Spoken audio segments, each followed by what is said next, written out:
पंजाब में इलेक्शन का हुक्म। सुप्रीम कोर्ट के फैसले के बाद इलेक्शन कमीशन ने मुशावरती इजलास तलब कर लिया। आज सुबह इजलास 11 बजे इलेक्शन कमीशन सेक्रेटेरिएट में होगा। इजलास की सदारत chief election commissioner Sikandar Sultan Raja करेंगे। इजलास में सुप्रीम कोर्ट के फैसला लिया जाएगा। इलेक्शन कमीशन सुप्रीम कोर्ट अहकामात के मुताबिक इलेक्शन कराने के लिए लाहे अमल तय करेगा।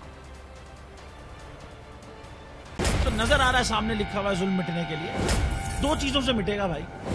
एक, अदल की कुर्सी पे जो लोग बैठते हैं ना, वो अदल के हिसाब से फैसले करने लगे। दूसरा, कौम निकल खड़ी उस जुल्म के खिलाफ, तो जुल्म खत्म हो जाएगा। या इन दोनों में से कोई एक चीज हो जाए या दोनों हो जाए। अगर 420 का मुकदमा था, उस वक्त अदलिया में जो लोग बैठे हुए केस देख रहे थे, वो पूछते ना यार चीट हुआ कौन है। जब उनको दिखता कोई चीट नहीं हुआ, केस खत्म कर देते।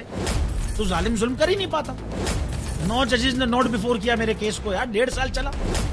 शख्सी जमानत का केस, सेम केस इस्लामाबाद में कर दिया। एक ही इल्जाम पे 2 केस हो नहीं सकते भाई। मतलब 60 दिन का वक्त होता है। 102 दिन के बाद मैं जीत गया, केस बरी हो गया।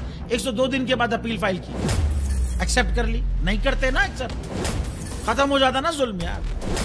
भरी अदालत में मुझे बरी कर दिया, फिर पता नहीं क्या हुआ 2.5 घंटे बाद का नोट बिफोर।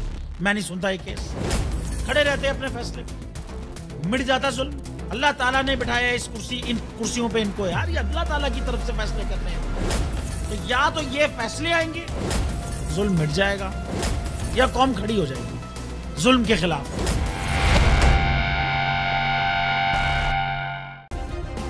सब्सक्राइब करें और बेल दबाएं ताकि कोई खबर रह न जाए।